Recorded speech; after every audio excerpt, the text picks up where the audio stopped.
Hello guys, कैसे हैं आप लोग। आशा करता हूँ आप लोग बहुत अच्छे होंगे। आज मैं दोस्त एक इम्पोर्टेंट टॉपिक पे बात करने जा रहा हूँ, प्रयास एवं त्रुटि के सिद्धांत। ठीक है दोस्त, बहुत ही इम्पोर्टेंट टॉपिक है, देख लीजिए। एक एक पॉइंट को मैं बारीकी से लाया हूँ और आपको मैं समझाऊँगा। कृपया आप लोग बने रहिएगा, ठीक है दोस्त। और मैं आप लोगों से कहना चाहता हूँ कि आप अगर नए हैं तो कृपया चैनल को सब्सक्राइब कीजिए, लाइक कीजिए एंड दबा के शेयर कीजिए, क्योंकि एक दूसरे को अगर हेल्प करेंगे दोस्त तभी हमारा देश आगे जाएगा और हर एक व्यक्ति आगे बढ़ेगा। तो हमेशा हम लोगों को पॉजिटिव में रहना है, पॉजिटिव में ही काम करना है।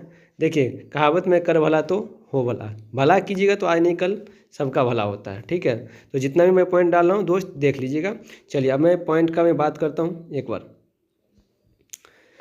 कहते हैं प्रयास एवं त्रुटि के सिद्धांत। प्रयास का मतलब होता है प्रयास करना, मतलब किसी चीज़ को, किसी भी काम, समस्या को हल करने पे जोर देना, बार बार करना, पुनरावृत्ति करना, उसको मतलब समस्या को समाधान करना। त्रुटि का मतलब होता है गलती करना। स्वाभाविक है, समस्या का हल जब करेंगे तो गलती होगा। इसको किसने दिया है, याद रखिएगा, थॉर्नडाइक ने दिया है। किसने दिया है? थॉर्नडाइक ने दिया है। कहता है प्रयास एवं त्रुटि। देखिए, यह प्रयास एवं त्रुटि ट्रायल एंड एरर का सिद्धांत, जिसे थॉर्नडाइक का संबंधवाद भी कहते हैं। इसका दूसरा नाम क्या दे सकते हैं? संबंधवाद।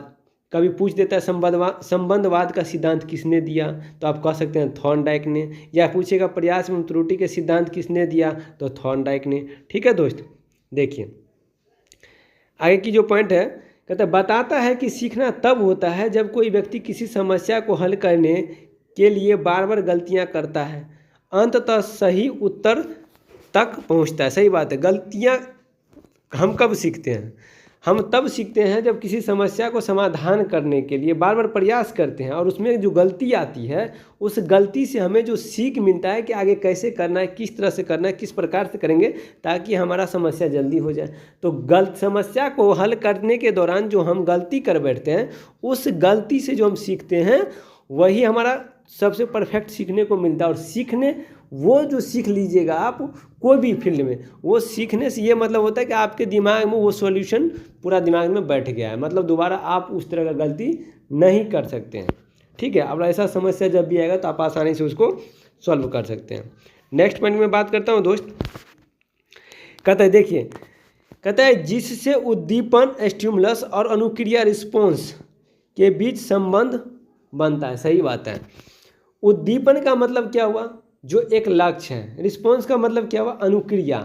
इनके सिद्धांत में एक, इनको पशु वैज्ञानिक भी कहा गया। इनके सिद्धांत में कैट है और एक लक्ष्य उद्दीपन का कार्य क्या कर रहा है? मछली स्टिमुलस का काम कर रही है और ये कैट जो है ये रिस्पॉन्स का काम कर रही है, क्योंकि इसको समस्या है, भूख लगा हुआ है। और ये समस्या है किसका? बिल्ली का। जब भूख लगा हुआ है तो इसके सामने क्या है? मृत मछली है, तो इसको पाना चाहती है, तो ये अनुक्रिया कर रहे हैं। तो ये दोनों के एस और आर के बीच में क्या बन रहा है? बॉन्ड बन रहा है, मतलब एक रिलेशन बन रहा है, एक संबंध बन रहा है। ठीक है, ये कैसे हम अनुक्रिया करेंगे? जो हमको स्टिमुलस मतलब उद्दीपन के रूप में हमको मृत मछली मिलेगा। ठीक है, तो कहने का मतलब है मछली इसको करने के लिए तत्परता से जगा रही है। किसको? बिल्ली को। उसका रिस्पॉन्स कौन दे रही है? बिल्ली। तो ये एक एस आर, अगर पूछेगा एस आर थ्योरी किसने दिया, तो याद रखिएगा थॉर्नडाइक। एस आर के बीच में एक संबंध भी बनता है, क्योंकि जब एस स्टिमुलस आपके सामने रहेगा, मतलब लक्ष्य आपके सामने रहेगा, तो आप अनुक्रिया या प्रतिक्रिया उसी रूप में दीजिएगा जैसा कि आपका लक्ष्य आगे रहेगा। ठीक है दोस्त, चलिए नेक्स्ट पॉइंट में बात करता हूँ दोस्त।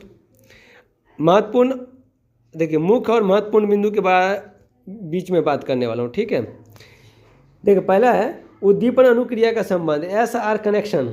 एस आर कनेक्शन, ठीक है, पहले ही बोल दिए। उद्दीपन मतलब स्टिमुलस, अनुक्रिया मतलब रिस्पॉन्स। ठीक है, सीखना उद्दीपन मतलब समस्या, और अनुक्रिया मतलब प्रतिक्रिया जो कहते हैं, के बीच संबंध स्थापित करना है। सही अनुक्रिया को मजबूत किया जाता है। सही बात है। एस और आर के बीच में एक संबंध बनता है। तो एस एक समस्या है, अनुक्रिया मतलब प्रतिक्रिया क्या है? रिस्पॉन्स है।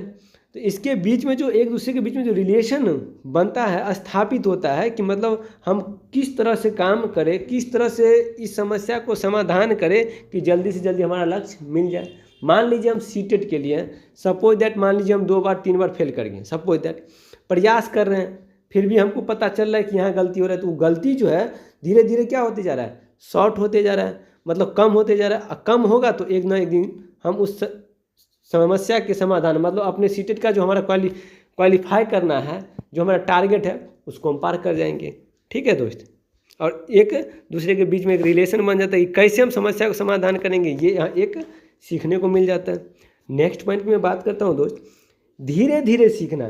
देखिए ग्रेजुअली लर्निंग कहता है अधिगम एक बार में नहीं बल्कि कई प्रयासों और भूलों के माध्यम से धीरे धीरे होता है। कहता है सीखना एक बार में नहीं होता है, कितने बार हम प्रयास करते हैं, कितने बार भूलते हैं इसके बीच, ठीक है, फिर धीरे धीरे जाके एक दिन उस चीज़ को क्या करते हैं, सॉल्व कर पाते हैं, और जिससे त्रुटियां, हमारा गलती जो है ना धीरे धीरे कम होते जाता है। ठीक है दोस्त, याद रखिएगा एक दिन में सीखना संभव नहीं है। ठीक है, उसके पीछे बहुत सारे दिनों का मेहनत रहता है।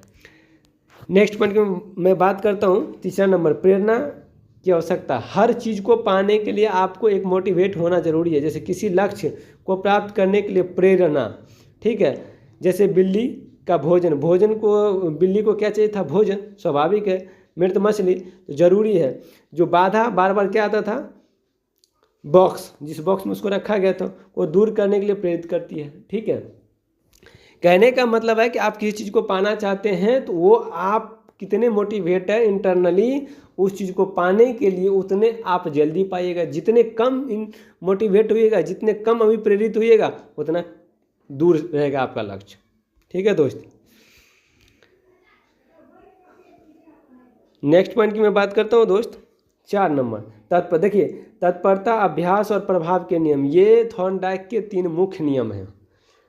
ये क्या कहते हैं, थॉर्नडाइक के अनुसार सीखने के ये 3 नियम महत्वपूर्ण है। तत्परता का नियम, जिसको कहते हैं सीखने की इच्छा, आप किसी काम को करने के लिए, पाने के लिए, सीखने के लिए कितने इच्छुक हैं, इसी को कहते हैं तत्परता का नियम।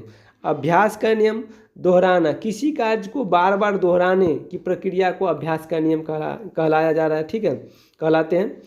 और कहता है प्रभाव का नियम।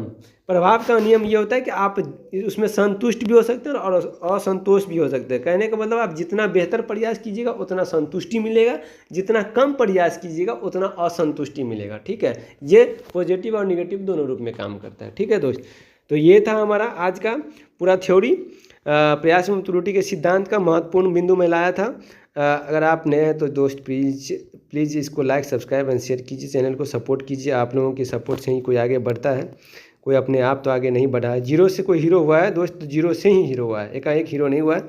थैंक यू दोस्त, वीडियो देखने के लिए बहुत बहुत धन्यवाद।